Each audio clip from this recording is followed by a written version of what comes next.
దేశ రాజకీయాల్లో మరొకసారి డీలిమిటేషన్ అంశం చర్చనీయాంశంగా మారింది. కేంద్ర ప్రభుత్వం డీలిమిటేషన్ బిల్లును మళ్లీ పార్లమెంటు ముందుకు తీసుకురావాలని యోచిస్తున్నట్టుగా తెలుస్తోంది.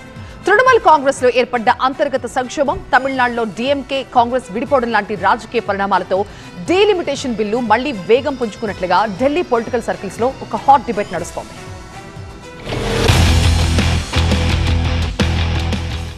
2029 లోక్సభ ఎన్నికలకు ముందే డీలిమిటేషన్ ప్రక్రియను పూర్తి చేయాలి అన్న లక్ష్యంతో కేంద్ర ప్రభుత్వం ముందుకు వెళ్తున్నట్టుగా తెలుస్తోంది. ఈ క్రమంలో బీజేపీ నాయకత్వం టీఎంసీ, డీఎంకే సహా పలు ప్రాంతీయ పార్టీలతో సంప్రదింపులు జరుపుతున్నట్టుగా టాక్ నడుస్తోంది. జనాభా మార్పుల ఆధారంగా లోక్సభ స్థానాల పునర్విభజన జరిగితే తమ రాష్ట్రాలకు నష్టం కలుగుతుందనే ఆందోళనను తొలగించి అన్ని పార్టీలను ఏకం చేసేలా బీజేపీ నాయకత్వం ప్రణాళికలు సిద్ధం చేసినట్టుగా తెలుస్తోంది.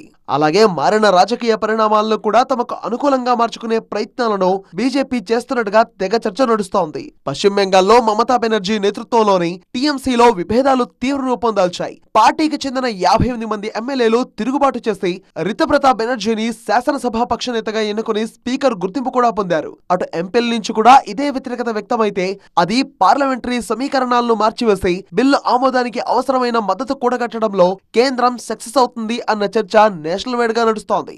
ఇటు తమిళనాడు విషయానికి వస్తే కాంగ్రెస్ పార్టీ డీఎంకే నేతృత్వంలోని సెక్యులర్ ప్రోగ్రెసివ్ అలయన్స్ నుంచి వైదొలిగి టీవీకేకు మద్దతు ఇవ్వడంతో ఇరు పార్టీల మధ్య సంబంధాలు దెబ్బతిన్నాయి. డీఎంకే శాసనసభ్యుల సమావేశంలో కాంగ్రెస్ పై విమర్శలు చేస్తూ తీర్మానం ఆమోదించారు. అంతేకాకుండా డీఎంకే ఎంపీ కనిమోళి లోక్సభలో కాంగ్రెస్ సభ్యుల నుంచి తమ పార్టీ ఎంపీలకు ప్రత్యేక సీటింగ్ ఏర్పాటు చేయాలని స్పీకర్ కు లేఖ కూడా రాశారు. మరోవైపు డీలిమిటేషన్ పై డీఎంకే పునరాలోచన దిశగా ఉన్నట్టుగా తెలుస్తోంది. తమిళనాడు రాష్ట్ర ప్రయోజనాలే తమకు ముఖ్యమని, తమ ప్రాతినిధ్యం తగ్గకుండా ఉంటే వ్యతిరేకించాల్సిన అవసరం లేదని డీఎంకే వర్గాలు అనడం ఆసక్తికరంగా మారింది. మొత్తంగా డీఎంకే, టీఎంసీ పార్టీలకు లోక్సభలో 50 మంది ఎంపీలు ఉన్నారు. దేశవ్యాప్తంగా 50% లోక్సభ, 50% అసెంబ్లీ సీట్లు పెంచేలా డీలిమిటేషన్ బిల్లును రూపొందించారు. గత ప్రత్యేక సమావేశాల్లో 54 ఓట్ల తేడాతో బిల్లు వీగిపోయింది.